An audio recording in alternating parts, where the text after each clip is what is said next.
किसी गरीब से 50,000 रुपए में बच्चा खरीद लिया जाता है और फिर उसे 15 लाख रुपए में बेचा जाता है। कितनी हैरत की बात है। महज 50,000 रुपए में एक बच्ची जो कि 3 दिन की है वो बेची जाती है और उस बच्ची को 15 लाख रुपए में उसका सौदा कर लिया जाता है और ये राजधानी दिल्ली में होता है। और सबसे बड़ी बात यह है कि ये सबकी आंख के नीचे होता है। नमस्कार, आप देख रहे हैं अर्बन न्यूज और हाल फिलहाल की बड़ी खबर यह है कि राजधानी दिल्ली में एक ऐसे गिरोह का पर्दाफाश हुआ है जो गिरोह बच्चों को बेचा करता था, उन्हें खरीदा करता था और मानव तस्करी का एक बड़ा गिरोह दिल्ली पुलिस के सहयोग से पकड़ा गया है, जिसमें 5 महिलाएं और 3 पुरुष शामिल हैं। ये सभी लोग दिल्ली, पंजाब और एनसीआर से कहीं ना कहीं संबंध रखते हैं। पंजाब से गरीब बच्चों को खरीद कर लाया जाता था और महज 50,000 रुपए में ये लोग गरीबों के बच्चों को खरीद लेते थे और दिल्ली में 10 लाख, 12 लाख, 15 लाख, यहाँ तक कि 20 लाख रुपए तक इन बच्चों को बेचा जाता था। नमस्कार, आप देख रहे हैं अर्बन न्यूज। मेरा नाम है गुलशन वर्मा और हाल फिलहाल आपको बता दें कि राजधानी दिल्ली के जैन नगर एक्सटेंशन इलाके में 20 फरवरी को हमने कुछ स्थानीय महिलाओं की मदद से एक खबर चलाई थी और उन महिलाओं ने हमें जानकारी दी थी कि पिछले कई महीनों से वो लगातार इस बात को नोटिस कर रही हैं कि सुबह 4 बजे एक गाड़ी आती है, उस गाड़ी में शॉल में लपेट कर बच्चे लाए जाते हैं और वहां कोई प्रेग्नेंट महिला नहीं है।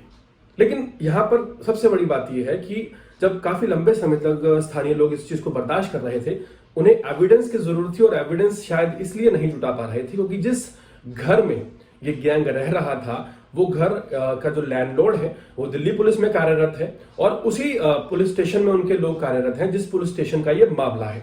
तो यहाँ पर 5 महीने पहले भी एक FIR दर्ज होती है, CID की रेड पड़ती है, कुछ लोग पकड़े जाते हैं, लेकिन फिर 5 महीने बाद किस तरह से बच्चों की खरीद फरोख्त का, नवजात बच्चों की खरीद फरोख्त का मामला वहां चलता जाता है, ये अपने आप में एक हैरान करने वाला मामला है। लेकिन फिर भी दाद देनी होगी उन सभी महिलाओं की, उन सभी लोगों की जिन्होंने आगे बढ़कर मीडिया तक इस जानकारी को पहुंचाया और हमें यह बताया कि यहाँ पर ये गोरख धंधा चल रहा है। इसके बाद हमने कुछ सामाजिक संगठनों से कांटेक्ट करने की कोशिश की, जिसमें सबसे पहला नाम योगिता बयाना जी का है। योगिता बयाना जी ने बहुत मदद की है और उन्होंने जिस तरह से आगे आकर प्रायोरिटी बेसिस पर इस मुद्दे को उठाया, क्योंकि हमने उन्हें बताया कि मैम ये जो मामला है ये 2-4 बच्चों का नहीं है, 10-20 बच्चों का नहीं है, ये तकरीबन 200 से 500 बच्चों का मामला है और ऐसा ही निकला। अभी शुरुआती इन्वेस्टिगेशन में संभावना व्यक्त की जा रही है कि दरअसल ये बच्चे जो हैं इनका आंकड़ा तकरीबन 500 बच्चों तक का हो सकता है और किस तरह से ये लोग महज 50,000 रुपए में बच्चा खरीद के उस बच्चे को 15 लाख रुपए में, 20 लाख रुपए में बेच देते थे। ये एक बहुत चौंकाने वाली बात है। जहां बड़े बड़े दावे हैं वहां राजधानी दिल्ली में किस तरह से एक ऐसे घर में जो ऑलरेडी पुलिसकर्मी का घर है, बच्चों की तस्करी होती है और किसी को पता ही नहीं चलता। आप सोचिए कि जिस शख्स के घर में सभी पुलिसकर्मी हो वो अपने घर पे किराएदार रखता है, उनकी वेरिफिकेशन नहीं करवाता है और वेरिफिकेशन भी किस तरह की कि 5 महीने पहले CID की रेड होती है और फिर भी ये सब चलता रहता है।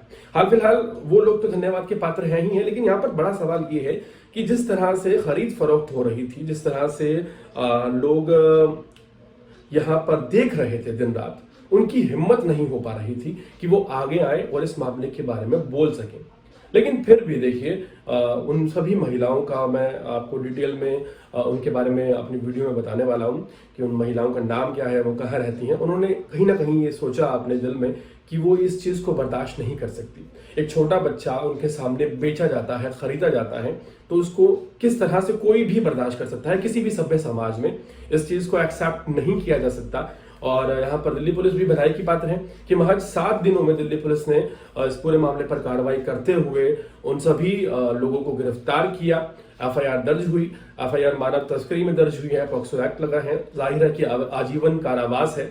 लेकिन यहाँ पर यही है कि अगर ये सुनिश्चित किया जाता 5 महीने पहले कि जो लोग वहां से पकड़े गए थे जैन नगर एक्सटेंशन से, वो ना छूटें और पूरे गैंग तक पहुंचा जाए, तो शायद कई बच्चे खरीदने और बेचने से, इस खरीद फरोख्त से बच सकते थे। लेकिन ऐसा नहीं हुआ। क्यों नहीं हुआ, ये एक बड़ा प्रश्न है। हाल फिलहाल जो DCP हैं रोहिणी जिले के डॉक्टर गुरजपाल सिंह सिद्धू, उनका जितना शुक्रिया अदा किया जाए वो कम है, क्योंकि उन्होंने बहुत तेजी से कार्रवाई की है इस मामले में। हमारे साथ राष्ट्रीय महिला आयोग भी शामिल रहा, उनका भी धन्यवाद करना चाहेंगे, क्योंकि उन्होंने जो ये काम किया है ये वाकई बहुत जरूरी था। और सवाल यहाँ पर खड़े होते हैं कि जब आपके आसपास कहीं बच्चा खरीदा जा रहा होता है या बेचा जा रहा होता है तो आप आवाज क्यों नहीं उठा पाते? इसके मल्टीपल रीजन हो सकते हैं। कई बार ऐसा भी हो सकता है कि आपको लगता हो कि जहां पर ये काम हो रहा है वहां जो लोग रहते हैं, अगर आप शिकायत करेंगे तो शायद वो आपसे नाराज हो जाएंगे, शायद वो आपकी बात का बुरा मान जाएंगे, या फिर ये हो सकता है कि वो भी उसी समुदाय से हो जिससे आप हो। लेकिन एक बात सोच के देखिए कि क्या इस कृत्य को बर्दाश्त किया जा सकता है? हो सकता है वो आपके रिश्तेदार हों, दोस्त हों, बहुत ज्यादा सगे हों, लेकिन किसी भी कीमत पर इस चीज को बर्दाश्त नहीं किया जा सकता। हाल फिलहाल वो जो 8 आरोपी पकड़े गए हैं उनसे खुलासे होने बाकी हैं कि क्या और लोग भी इस पूरे गैंग में शामिल हैं। आप सोचिए, अगर 200 से 500 बच्चों का आंकड़ा आशांकित आंकड़ा समझा जा रहा है कि हो सकता है कि 500 बच्चे भी बेचे गए हों, तो जाहिर है कि 8 लोगों का ग्रोह तो नहीं होगा। उसमें वो डॉक्टर्स भी शामिल होंगे, वो लोग भी शामिल होंगे जो अस्पताल से बच्चों को लेकर आते होंगे, और वो लोग भी शामिल होंगे जो आगे उनको पहुंचाते होंगे। तो ऐसा कहना कि सिर्फ 8 लोग ही इस पूरे गिरोह को चलाते थे, शायद कहीं ना कहीं इतना ज्यादा सही नहीं होगा और ये एक जल्दबाजी वाला बयान होगा। उम्मीद करते हैं कि जो बाकी लोग हैं वो भी पकड़े जाएंगे, वो स्टाफ भी पकड़ा जाएगा जो बच्चों को बेचने में मदद करवाता था, है ना, और वो अधिकारी भी पकड़े जाएंगे जिनकी देखरेख में या फिर कहेंगे जिनकी कंसल्टेंसी में ये सब काम होते थे। तो एक बड़ी खबर है। इस खबर पर जितना अप्रिसिएशन जरूरी है उन लोगों का जिन्होंने आवाज उठाई, उतनी जागरूकता भी जरूरी है। छोटे बच्चों के लिए अगर आप आवाज नहीं उठा सकते तो फिर आपका इंसान होने का कोई भी मतलब नहीं है। एक बड़े इंसान की लड़ाई हो रही हो, आप उसमें जाएं ना जाएं, ये आप का चॉइस है, आपका एक ऑप्शन है। लेकिन यहां पर जब आपके सामने छोटे बच्चे बेचे जा रहे हैं तो आपके पास कोई ऑप्शन नहीं है। आपको जाना ही चाहिए और रोकना चाहिए उस चीज को जिस तरह आप रोक पाए। और वही जयनगर एक्सटेंशन की कुछ महिलाओं ने और कुछ और लोगों ने किया।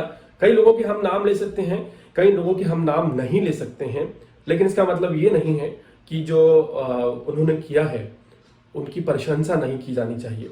वो भी धन्यवाद के पात्र हैं, उन्हें भी अप्रिशिएट किया जाना चाहिए। तो मैं उन सभी लोगों को अप्रिशिएट करना चाहूंगा जिनका मैं नाम नहीं ले सकता, लेकिन उनकी एक बड़ी भूमिका इस पूरे ज्ञान को पकड़वाने में रही है। और साथ ही साथ उम्मीद है कि दिल्ली पुलिस और बेहतर काम करे और बेहतर तरीके से इसी तरह के सभी लोगों को पकड़े जो राजधानी दिल्ली ही नहीं आसपास के क्षेत्रों में भी इस तरह की खरीद फरोख्त कर रहे हैं बच्चों की। क्योंकि हैरत होती ही है जब आप देखते हैं कि एक गरीब से उसकी गरीबी का समझ लीजिए फायदा उठाकर या किसी भी रीजन से महज 50,000 रुपए में एक बच्चा खरीद लिया जाता है। राजधानी दिल्ली जैसे क्षेत्र में अगर आप मैटरनिटी चार्जेस देखें तो एक महिला अगर प्रेग्नेंट होती है और नॉर्मल डिलीवरी भी कराती है, उसकी दवाइयों का खर्चा मिलाकर 2 लाख रुपया उसका खर्चा बैठता है। लेकिन यहाँ पर देखिए किसी गरीब से 50,000 रुपए में बच्चा खरीद लिया जाता है और फिर उसे 15 लाख रुपए में बेचा जाता है। कितनी हैरत की बात है। महज 50,000 रुपए में एक बच्ची जो कि 3 दिन की है वो बेची जाती है और उस बच्ची को 15 लाख रुपए में उसका सौदा कर लिया जाता है और ये राजधानी दिल्ली में होता है। और सबसे बड़ी बात यह है कि ये सबकी आंख के नीचे होता है। सब देखते हैं कि ये हो रहा है लेकिन कोई भी आवाज नहीं उठाता क्योंकि सबको डर है, सबको अपना अपना डर है। सब इसलिए डरते हैं क्योंकि उनको पता है कि अगर आवाज उठाएंगे तो कल को उनके लिए ही एक बड़ी मुसीबत खड़ी हो जाएगी। ये डर आखिर क्यों है? आखिर कोई भी पुलिस स्टेशन जाने से क्यों डरता है? और मैं अगर बात करूं उन्हीं महिलाओं की जो पुलिस स्टेशन गई थी एफआईआर दर्ज करवाने के लिए, वही महिलाएं डर रही थी, उन्हें ही डर था। उन्हें ही पुलिस स्टेशन में ये कहा गया कि मैडम एक जगह जाकर बैठ जाइए, आप यहाँ टहलने नहीं आई, ये पार्क नहीं है।